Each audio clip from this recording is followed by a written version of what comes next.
আল্লাহর কি অশেষ রহমত দেখেন যে মানুষ ভাবে এক হয় আরেক, ধমকায়, পিটিয়ে, নির্যাতন করে ক্ষমতায় টিকে থাকা যায় না।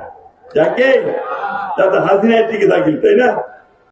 এখন আমরা দম ফেলে নিঃশ্বাস নিতে পারি যে ফ্যাসিস্ট সরকারের নির্যাতনে আমাদের নেতা কর্মীরা রাতে ঘুমাতে পারত না, পালিয়ে বেড়াতো, ধান খেতে লুকিয়ে থাকতো, শীতের দিনে গাছের উপরে লুকিয়ে থাকতো এবং কারাগারে নির্যাতন ভোগ করতো।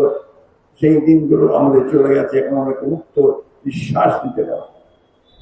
আমরা ভুলিনি সেই সব কথা, ভুলতে পারি না। বন্ধুগণ, এই অবস্থার উপরে দাঁড়িয়ে আজকে এখানে আমরা বসে, আমাদের অর্থনীতি ধ্বংসপ্রাপ্ত, ফ্যাসিস্ট লুটেরা আমাদের সমস্ত ব্যাংক ট্যাঙ্ক লুট করে নিয়ে চলে গেছে, লক্ষ কোটি টাকা পাচার করে দিয়েছে। আমাদের রাজনৈতিক প্রতিষ্ঠানগুলোকে ধ্বংস করে দিয়েছে, নির্বাচন প্রক্রিয়াকে ধ্বংস করে দিয়েছে। আপনাদের নিশ্চয়ই মনে আছে 2018 সাল নির্বাচনের কথা, কি মনে আছে? ভোট দিতে পারছিলেন? আগে রাইতে ভোট হয়ে গেছে না, ঠিক কিনা? তা করবো হবে তো একটু জোর করে, ঠিক কিনা?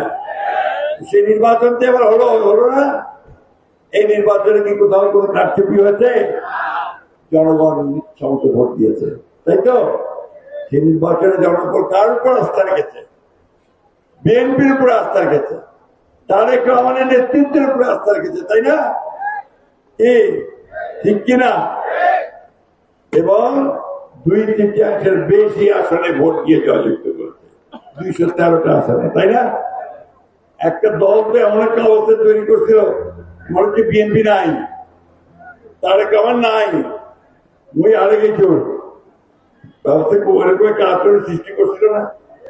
আল্লাহর কি অশেষ রহমত দেখেন যে মানুষ ভাবে এক হয় আরেক, এই ভোটে মানুষ আমাদেরকে ভোট দিয়ে নির্বাচিত করে।